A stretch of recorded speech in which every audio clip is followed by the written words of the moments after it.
দ্রৌপদী আইলে দেখলো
কাশ্মীরিরা basically visit করলে করতে পারবো যে এর মধ্যে কি আর্টওয়ার্কের মেথডটা কি আছে তারপরে একশোতে আসছি রাস্তা ভিজিট করার জন্য আমরা গ্রাম হচ্ছে নীলতপাড়া। এখানে রাস্তা দুইটা, একটা চাকমা পাড়া আর একটা হলো মুসলিম, আমাদের মাইনরিটির গ্রাম।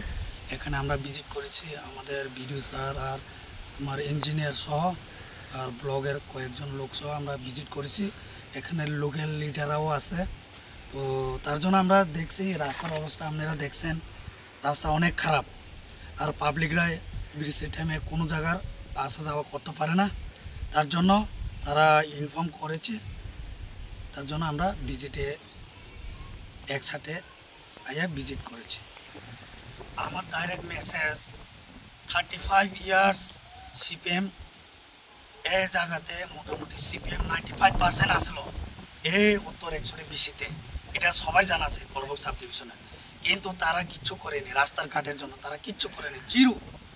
আমরা যখন তীব্রামতা বিজেপি জোট সরকার এখানে এসেছে, করবক সাব ডিভিশনে প্রতিটি জায়গাতে আমরা ব্রিজ সোলিং সিসি রুট করে দিয়েছি।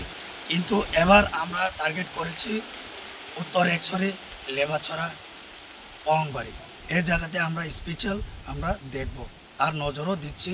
আর কারণ এখানের পাবলিকরা দীর্ঘদিন ডিমান্ড আসলো, কিন্তু তারা মুখে দিয়ে যাতে কই আমরাকে রাস্তা দাও, কিন্তু কোন রাস্তায় দেবো আমরা জানি না। কিন্তু আমরা নিজের চোখে এসে আজকে আমরা বিডিও সাহেবের নিয়ে এসে আমরা ভিজিট করেছি, ইঞ্জিনিয়ারও সাথে আছে। যে এখানে আমাদের এখানে আজমত মিয়া, উনি এ বিসি উত্তর একশোরে বিসি, উনি টেকেল করেন, দেখেন এখানে সবাই লোকের সাথে আমরা আজকে ফিল্ড ভিজিট করেছি। তার জন্য আমি খুব আনন্দিত। দেখো আমি বলেছি ওনাদেরকে যতদিন তীব্রামতা থাকবে, বোবাগরা থাকবে, আমরা করবক সাব ডিভিশনের প্রতিটি লোকেশনে আমরা কাজ করে যাব। এটাই আমাদের দাবি প্লাস আমাদের নজর। কারণ যাই প্রতিটি লোকেশনে আমাদের রাস্তাঘাট ভালো না, এখন যাও করবকে কোনো জায়গাতে আমরা রাস্তা করে দিয়েছি আমাদের তীব্রামতা সরকার।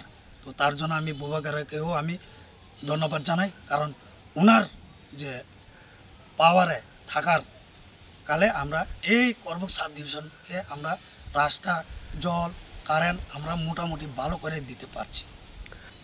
আমি তীব্রামতার ব্লক কমিটির সেক্রেটারি, করবক সাব ডিভিশন।